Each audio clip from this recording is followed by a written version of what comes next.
सरकार दर सरकार आती रही, 9 प्रधानमंत्री हो गए तब से किसी की ये रुचि नहीं रही कि मुकदमा चलाया जाए। वंदहामा का नरसंहार 23 मार्च को हुआ। 23 मार्च पाकिस्तान का नेशनल डे है। उस विषय में आज तक कुछ नहीं किया गया।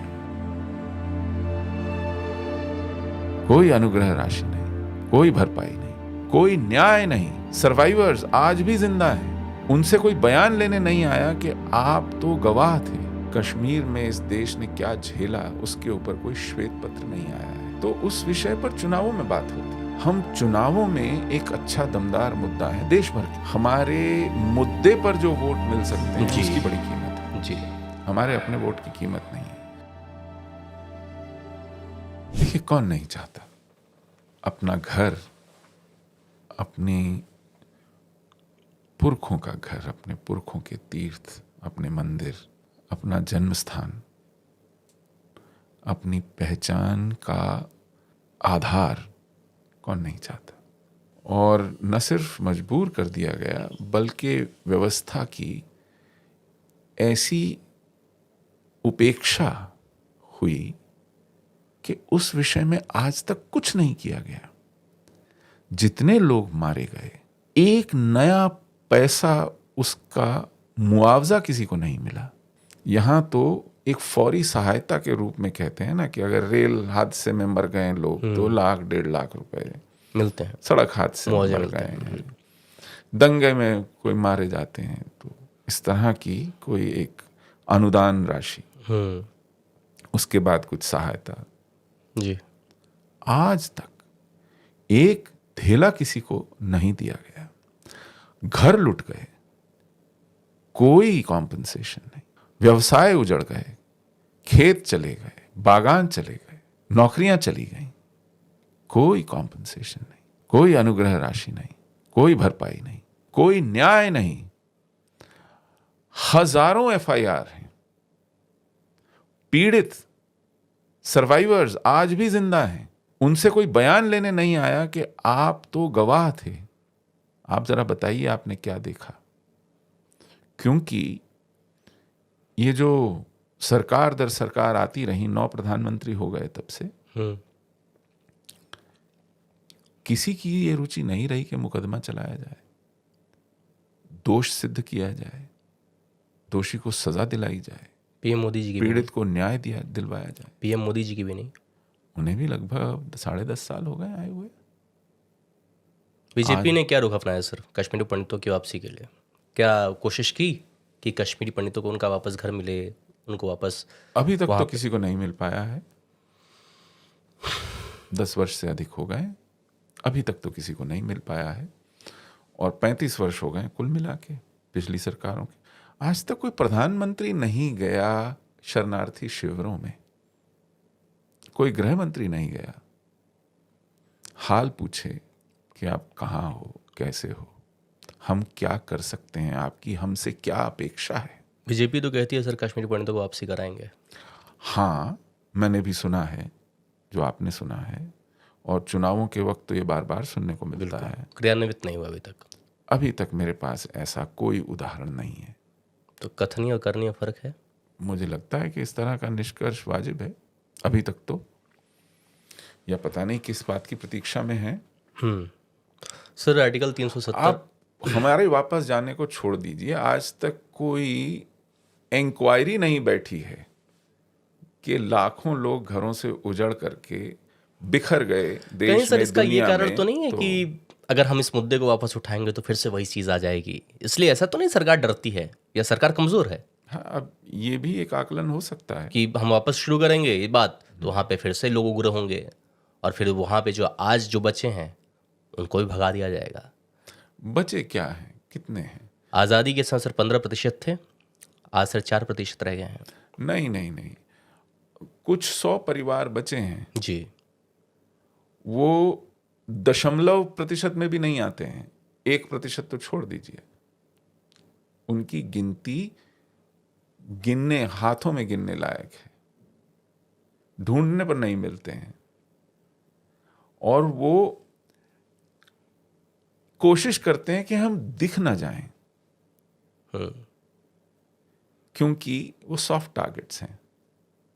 अच्छा। वो आसानी से चिन्हित होकर के अपने होने का और अपने दिखने का खामियाजा भुगतने वाले हो सकते हैं। तो ऐसी स्थिति में रह रहे हैं, और क्या डर होगा? और अगर इसी डर से सरकारें चलती रहीं तो फिर हम किस भविष्य की ओर जा रहे हैं? आपका अपना कोई नहीं है सर? मुझे लगता है कि इस समुदाय को अपने हाल पे छोड़ दिया गया है। इस समुदाय के विषय में आज तक कोई नीति नहीं बनाई गई है। कश्मीर में इस देश ने क्या झेला, उसके ऊपर कोई श्वेत पत्र नहीं आया है। आज तक इस विषय में हमारी क्या योजना है, इसका मुझे तो कम से कम पता नहीं है। सर, कश्मीर फाइल्स मूवी बनी, विवेक अग्निहोत्री ने बनाई, बहुत लोगों ने सपोर्ट भी किया। उसके बाद भी सर कोई नहीं जगा, किसी ने आवाज़ नहीं उठाई, किसी ने बात नहीं की। नहीं, देखिए, सरकार ने एक बहुत बड़ा काम बस किया। ये है कि मूवी देखो खूब दबा के, हाँ, उसको यही टैक्स फ्री कर दिया। बस यही किया। अब देखिए, ये लेकिन इतना जो बड़ा मेन अनुग्रह है। मुद्दा था उस विषय पर तो कोई बात ही नहीं किया। तो उस विषय पर चुनावों में बात होती है। उस विषय पर जब टीवी पर बहस होती है और कोई कहता है कि गुजरात में क्या हुआ, तो फौरन याद दिलाया जाता है, तो फिर कश्मीर में क्या हुआ, तो फिर दिल्ली में सिखों के साथ क्या हुआ। तो हम बहस में एक अच्छा दमदार मुद्दा हैं, बहस में। हम चुनावों में एक अच्छा दमदार मुद्दा है देश भर के अंदर। आप वोटिंग के लिए काम आएंगे सर, आप वोट के लिए काम आएंगे, लेकिन आप खुद के लिए काम नहीं आ पा रहे हैं, आपके लिए कोई काम नहीं आ पा रहा है। हाँ, हम उस प्राथमिकता में नहीं है कहीं। आपसे वोट तो लिया जा सकता है, लेकिन आप जिंदा रहें और आप वोट दें, इस विषय पर कोई बात हाँ, नहीं। हमारे वोट की कीमत नहीं है। हमारे मुद्दे पर जो वोट मिल सकते हैं जी। उसकी बड़ी कीमत है जी। हमारे अपने वोट की कीमत नहीं है। हम किसी को हराने या जिताने में अपने वोट से कुछ नहीं कर पाएंगे, लेकिन हमारा मुद्दा जो है, जिता सकता है, हरा सकता है। सर, एक और कश्मीर में सर, मतलब वो तो घाटी ऐसी रही है जहाँ पर सिर्फ और सिर्फ काट पीट किया गया है, मार पीट किया गया है। सर, एक और है वाकया 2003 का, नंदीमर्ग नरसंहार। लश्कर तैयबा सेना की वर्दी में आता है और 24 कश्मीरी पंडितों को खड़ा करके भून देता है सर, गोली मार देता है। क्या विवाद था सर उसका? कुछ नहीं, ऐसा ही एक और नरसंहार था वंदहामा का, ऐसा ही एक और नरसंहार था संग्रामपुरा का। आप कश्मीर में अगर वापस लौटने का दुस्साहस करेंगे, क्योंकि बार बार ये आज ही की बात नहीं है कि कश्मीर सामान्य हो गया है, चलो घर चलो, चलो घर चलो। हमें निकले हुए अभी कुछ साल ही हुए थे, तो ये फिर टाँव टाँव होने लगी कि ओ अब ठीक हो गया, अब चलो घर चलो, अब चलो घर चलो। अच्छा।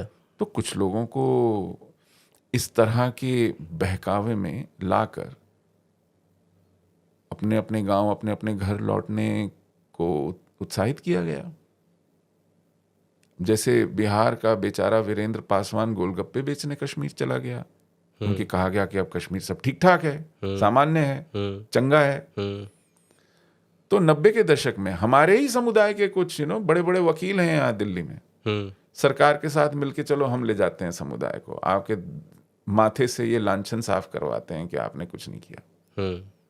तो ऐसे लोग जब अपने घर पहुंचते हैं और जिहाद को लगता है कि अरे ये तो हमारे किए कराए पे पानी है कि ये लोग फिर आ गए, तो ये उनका संदेश देने का तरीका है। अच्छा। वंदहामा का नरसंहार 23 मार्च को हुआ। 23 मार्च पाकिस्तान का नेशनल डे है। ठीक है। उस दिन लाहौर में एक प्रस्ताव पास किया था मुस्लिम लीग ने कि हमें इस देश को तोड़कर मुसलमानों के लिए एक पाकिस्तान बनाना है, 1940 में। तो उसको पाकिस्तान अपना एक राष्ट्रीय दिवस के रूप में मनाता है। उस दिन कश्मीर में 28 लोग भून दिए गए। ऐसे मनाया उन्होंने अपना राष्ट्रीय दिवस। यहां जो उनके गुर्गे थे, उनके हाथों हिंदुओं का नरसंहार करके। इसी तरह नदीमर्ग में नरसंहार हुआ। शबे रात थी, सब गांव वालों से, जो गांव में जो मुसलमान परिवार थे उनको मस्जिद में इकट्ठा कर लिया गया। वो रात को उनके यहाँ दुरूद खानी होती है, उत्सव होता है। और लाउड स्पीकर की आवाज तेज कर दी गई ताकि उन्हें गोलियां चलती न सुनाई पड़ें, अच्छा। जो कि पूरे आसपास के घरों से परिवारों को इकट्ठा करके लाइन में खड़ा करके मारी जा रही थी, जिसमें 4 वर्ष का बालक भी था। तो ये उनका तरीका है और यही होता रहा। जिसने भी लौटने की जुर्रत की, आज उसको टारगेटेड किलिंग कहते हैं। प्राइम मिनिस्टर पैकेज में कुछ लोगों को नौकरी का दिलासा देकर, क्योंकि हालत तो खराब है, अपने घर बार जमीन व्यवसाय से बिछड़कर आप क्या करेंगे, तो चलो तुम्हें नौकरी देते हैं लेकिन कश्मीर में करनी पड़ेगी। ले गए और वहां मारे गए।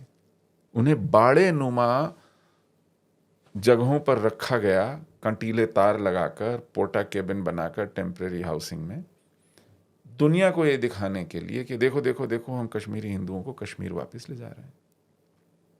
मैंने कहा अच्छा इनको वापस लाओगे? तो जहां देखा मारा। स्कूल में पढ़ा रहे हैं टीचर तो उनको मारा, चुन चुन के मार रहे हैं सर। बिल्कुल। बैंक में काम कर रहे हैं तो मारा, बाजार में कुछ खरीद गए हैं तो मारा। ये तो खबर सर अभी आर्टिकल 370 के हटने के बाद आई है। तो ऐसे लोग जो उन दिनों नहीं निकले किसी तरह ढाढ़स बंधाकर, एक केमिस्ट थे, उन्होंने कोरोना काल में बहुत मदद की, मखनलाल बिंद्रू, उनको उनकी दुकान में बैठे बैठे मारा, तो किसी को नहीं बख्शा।